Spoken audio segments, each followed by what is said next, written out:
Hola, ¿qué tal? Bienvenidos al Profeta de la Economía Mexicana. Hoy tenemos con ustedes temas muy importantes, como lo es que tenemos un reportaje por Andrea Valdés, que nos va a hablar sobre la economía en México tras la Segunda Guerra Mundial. Vamos contigo, Andrea.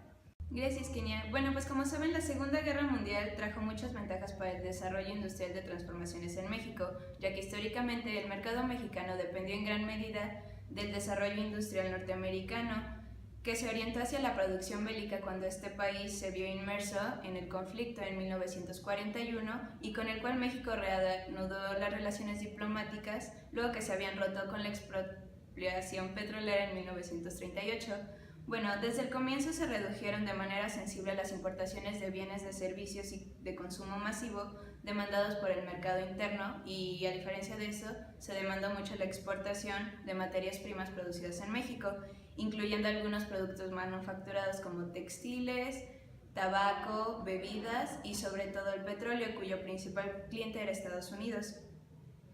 Este aumento de la producción permitió al país contar con las divisas necesarias para importar los consumos para la producción de parques industriales en México. Y además, México estableció acuerdos paralelos de comercio con Estados Unidos para reducir los costos de aranceles de un 30 a un 50% en más de 200 productos. Todos estos elementos fueron aprovechados por el gobierno de Ávila Camacho, que quería cambiar los patrones de producción de la producción agrícola a la producción industrial, lo que iniciaba de esta forma un proceso de sustitución de importaciones que fue el eje de la industrialización de nuestro país. Bueno, la sustitución de importaciones es una política comercial y económica que aboga por sustituir las exportaciones del extranjero y ayudar a la industrialización local. Por lo que el Estado mexicano asumió la rectoría económica apoyando al sector privado, construyendo infraestructura a través de medidas fiscales y proteccionistas y con el control de los trabajadores para brindar apoyos y seguridad al sector empresarial y privado. Muchísimas gracias, Andrea. Bueno, nos pareció un reportaje muy interesante y ahora también tenemos que saber un poco más sobre los modelos económicos que hay en México y nos va a hablar de esto María Fernanda Ortiz. Estamos contigo. Genial. Ahora vamos a seguir con los modelos económicos que México ha tenido, o los más importantes. El primero ha sido el crecimiento con inflación. Este empieza a partir de 1940 y termina en 1958, con el presidente Ávila Camacho. Se le puede llamar el milagro mexicano en la Segunda Guerra Mundial y pues todo siguió en 1942 cuando se invierten en los tres sectores, que es el primario, el secundario y el terciario, y después de esto continuó con Miguel Alemán con incentivos en la industria extranjera, pero esto llevó a una inflación y una subida de precios en la canasta básica. Después de esto, en 1956 se logró reducir los niveles de inflación, manteniendo el ritmo de crecimiento sostenido. Y bueno, después de esto, Adolfo Matos Domínguez y Díaz Ordaz, con sus sexenios, lograron un Producto Interno Bruto del 6.5% y con una inflación mínima de tan solo un 3%. Después de esto sigue el desarrollo estabilizador, que duró de 1958 a 1970, que las bases de este modelo económico es un desarrollo y una estabilidad económica tuvo algunos topes como la inflación, déficit de balanzas de pagos, devaluaciones, pero realmente hay una inversión y una estabilidad en el país. Después sigue la etapa de agotamiento, que esta dura de 1970 a 1982, y México buscaba una ampliación del mercado y hubo un rechazo a los Estados Unidos por las intervenciones que había tenido. En general en toda América Latina pasó esto, hubo una inclinación hacia los partidos de izquierda. En esta época estuvo Echeverría en su sexenio de 1970 a 1976, que dejó los planes de austeridad en la aplicación del gasto público, y esto llevó a una inflación y una crisis económica.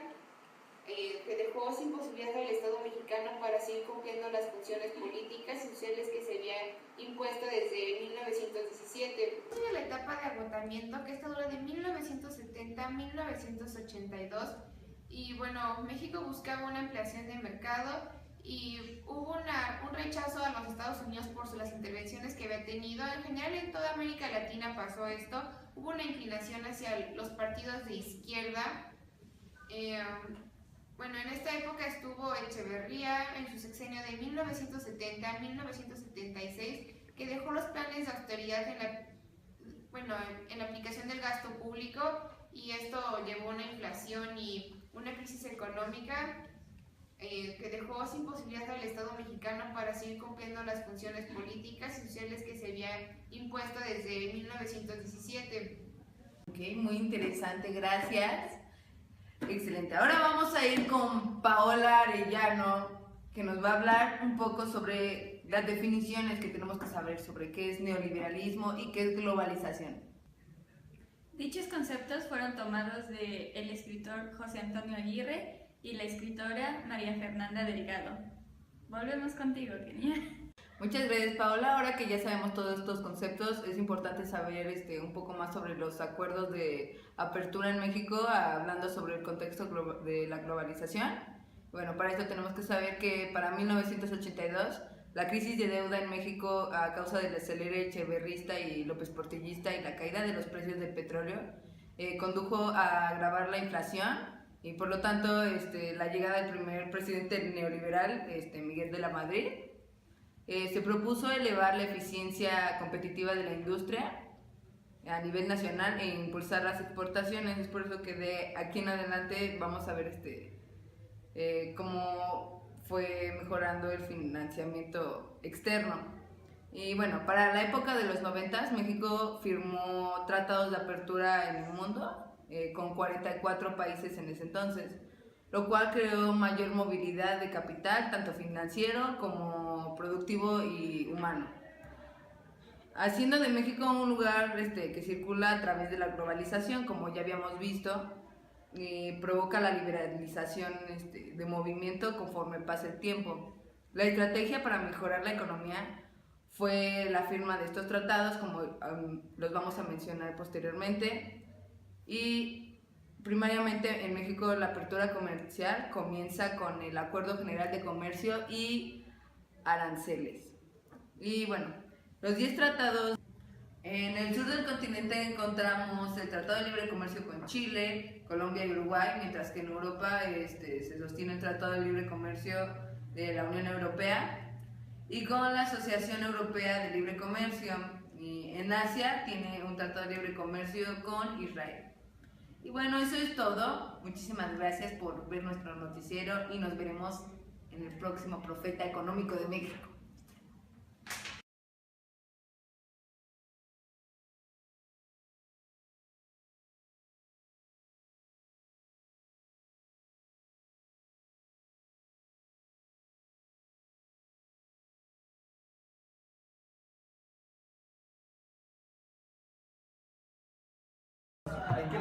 ¿Qué es para usted la globalización? Recorrer el mundo al alcance de un solo clic.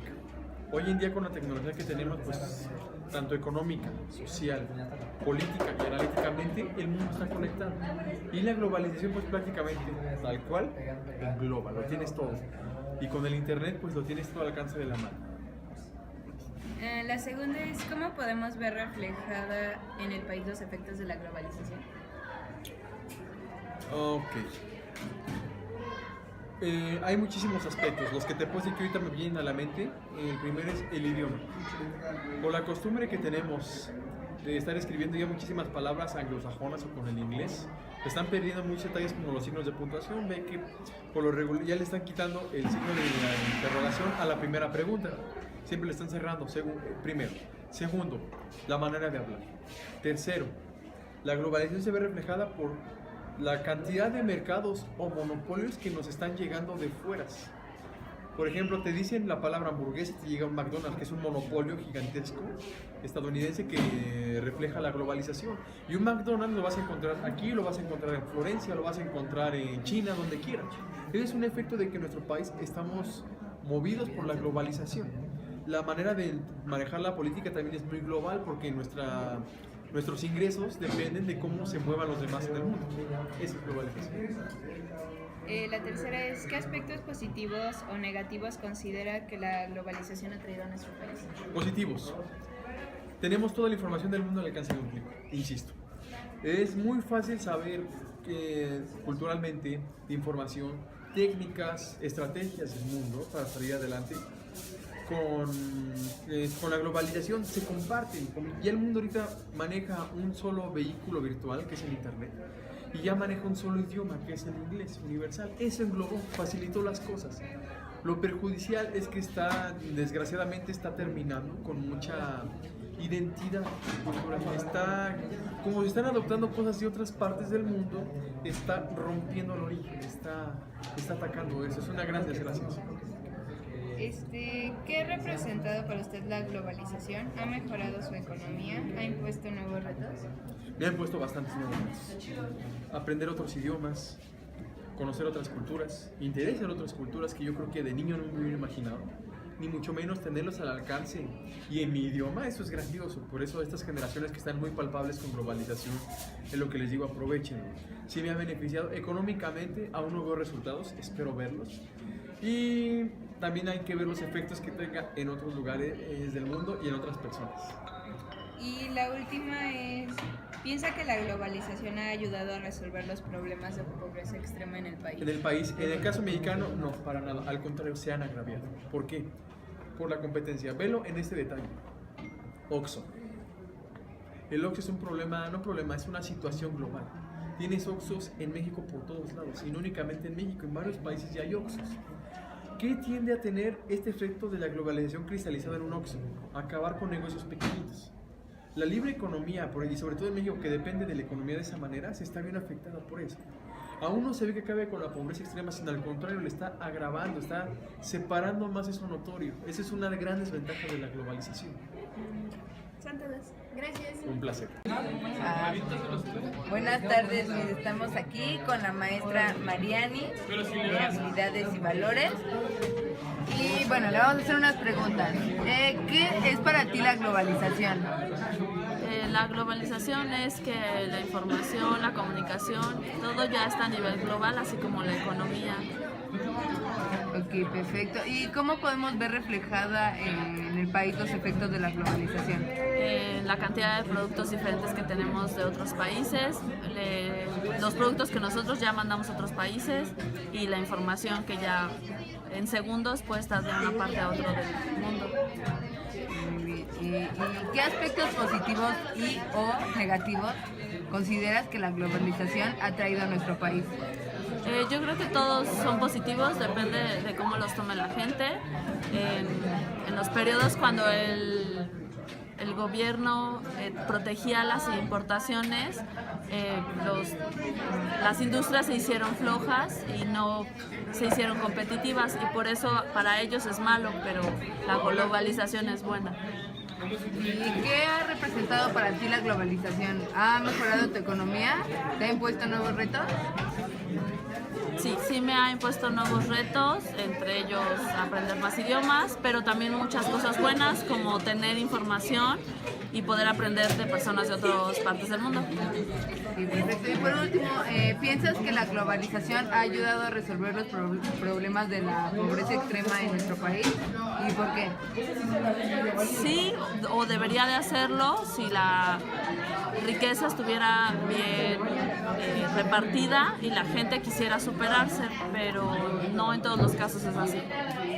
Ok, bueno, muchísimas gracias, Miss.